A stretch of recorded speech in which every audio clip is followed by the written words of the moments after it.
दोस्त आज आपको बताएंगे कि इंटरनेट काम कैसे करता है। देखो, सबसे पहले इंटरनेट के बारे में जानने से पहले ये चीज़ है कि इंटरनेट बिल्कुल फ्री है।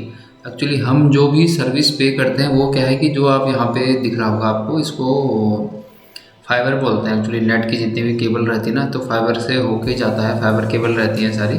तो हमें क्या है, जो ये कंपनी रहती है, इन कंपनी ने जो यहाँ पे इन्वेस्ट किया हुआ है उसी, क्योंकि ऐसा तो नहीं है कि जैसे हमने एक बार बिछा दिया, एक केबल हमने एक बार लगा दी तो उसके बाद में कुछ ना कुछ इसमें हमें मेंटेनेंस करना पड़ेगा। कभी कुछ इसमें कुछ खराबी आ गई तो उसको हमें रिपेयर करने के लिए वो सब सर्विस, वो जो खर्चा कंपनी करती है तो वही हमें देना होता है। तो उसी प्रकार से ही हमें जो भी हम नेट प्लान खरीदते हैं, जैसे हमने 1 GB per day, 2 GB per day, जितना भी जैसे मिलता है हमको महीने भर का, तो उसी का हम यहाँ हमें पेमेंट देना होता है। तो सबसे देखो मेन चीज़ क्या है ना, इंटरनेट जो रहता है हमारा 3 पार्ट में डिवाइड रहता है, मतलब टीयर 1, टीयर 2, टीयर 3। देखो टीयर 1 आपको सबसे पहले अभी समझाऊंगा क्या चीज़ होती है। तो उसके लिए आपको, अगर आपको सर्च करना है तो क्या करना पड़ेगा, आप गूगल में आइए। गूगल में आपको www.submarinecable.com आपको ये साइट यहाँ पर डालनी है। उसके बाद में आपको इसमें क्लिक कर देना है सबमरीन केबल मैप, क्योंकि मैंने ऑलरेडी किया हुआ है तो मैं आपको डायरेक्टली वही दिखाऊंगा।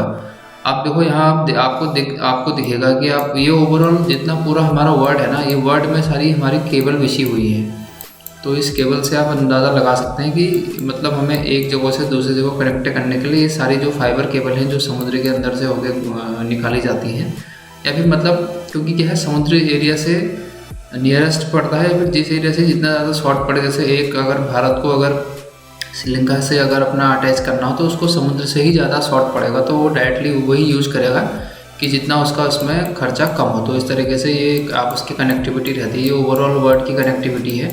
तो यदि आप यहाँ पर क्लिक करेंगे, जैसे माना मैं कोई भी एक जगह में क्लिक कर लेता हूँ, मैं अभी यहाँ क्लिक कर लेता हूँ जहाँ पे केबल लगी हुई हैं, तो एक ग्रीन लैंड कनेक्ट है, तो ये इसमें क्लिक करेंगे तो आपको यहाँ पे इसका इस पर्टिकुलर एरिया का भी ये दिखा देगा कि इसकी कनेक्टिविटी कहाँ से कहाँ तक की। देखो आइसलैंड से होके हुए आया है, फिर ये इस तरीके से यहाँ से गया है ग्रीनलैंड की। एक्चुअली ये एरिया पूरी आपकी सी एरिया है, तो यहाँ से इस तरीके से केबल बिछी हुई है। और आपको अगर कहीं का भी चेक करना हो, जैसे कोई भी कंट्री का अगर आपको चेक करना है तो कहाँ कहाँ पे ये केबल बिछी हुई है, आपको सारा कुछ यहाँ से पता चल जाएगा। तो इस तरीके से आपको यहाँ पर केबलों का देखो पूरा सब कुछ आपको दिखेगा। और यहाँ पे जैसे इसमें ऑप्शन है, अगर यदि आप यहाँ किसी पर्टिकुलर एरिया कंट्री आप डालना चाहते हैं तो वो भी आपको दिखा देगा। इंडिया यदि में भी हम सर्च करते हैं तो इंडिया डालने के बाद में इसमें ऑप्शन है। एक्चुअली देखो जो भी आपके इंडिया के नाम से जैसे है, आप कोई भी आप सिलेक्ट कर दो, ये पर्टिकुलर सोर्स एरिया की कनेक्टिविटी आपको दिखा देगा। या जैसे अभी हम अमेरिका डालते हैं, तो अमेरिका डालने के बाद में इस पर इतने सारे ऑप्शन आ गए आपके पास में, ये कहाँ कहाँ से बिछी हुई है। देखो अमेरिका किस तरीके से गया है, केवल इतने सारे कंट्री आपस में कनेक्टेड हैं। देखो फ्रेंच गुआना हो गया, उसके बाद पुराना ये है क्यूबा है, ये सारी चीज़ें हैं, पनामा हो गया, कॉस्ट राइस, ये सब चीज़ें इस तरीके से देखो ये आपस में कनेक्टेड रहती हैं सारी।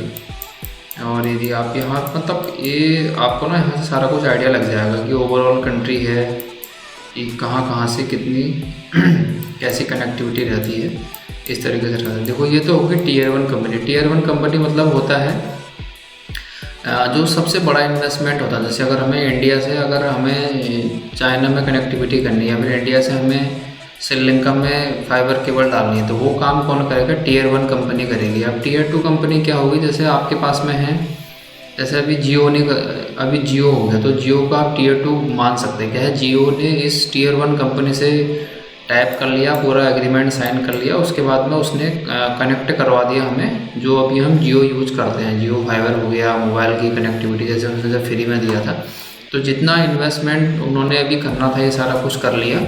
उसके बाद में वो डायरेक्टली उन्हें मिला। फिर टीयर 3 क्या रहता है कि जैसे आपने देखा होगा कभी गाँव वाली एरिया में, हमारे घरों के आसपास में तो स्पीड थोड़ा सा कम रहती, तो वो टीयर 3 कंपनी में वो चीज़ें आ जाती हैं। वहाँ पे जो लोकल अपने हैं बैंडविड्थ वाले, वो उसको लेके वो फिर डिस्ट्रीब्यूट करेंगे, बट कहीं ना कहीं आना उसको भी इसी फाइबर केबल से ही है। तो हमें जितने भी कनेक्टिविटी, जो भी नेट हमें मिलता है, नेट टोटली वैसे फ्री रहता है, बट फ्री नहीं है क्योंकि उसकी इतनी सर्विस मेंटेनेंस कॉस्ट है। समुद्र से बिछा के उसको लेते हुए चलेंगे तो कहीं ना कहीं उसका कुछ कॉस्ट लगेगी, तो वही कॉस्ट को मेंटेनेंस होगी, ये सारी चीज़ें होंगी, तो वो चीज़ हमें भी वो, क्योंकि कंपनी उसमें इन्वेस्ट करेगी तो कहीं ना कहीं से उसको उसमें लगाना पड़ेगा ना, वन टाइम इन्वेस्टमेंट फिर कहाँ से इतना बियर करेगी। तो वही चीज़ को हम पे करते हैं। यही रीज़न रहता है कि देखो जैसे अगर इंडिया की बात करें ना, इंडिया में सबसे ज़्यादा ट्रैफिक एक्चुअली मुंबई में रहता है। तो मुंबई से बहुत ज़्यादा फाइबर केबल कनेक्टेड हैं पूरी कंट्री में, मतलब जितने भी वहाँ से जो हब बोल सकते हैं उसको हम।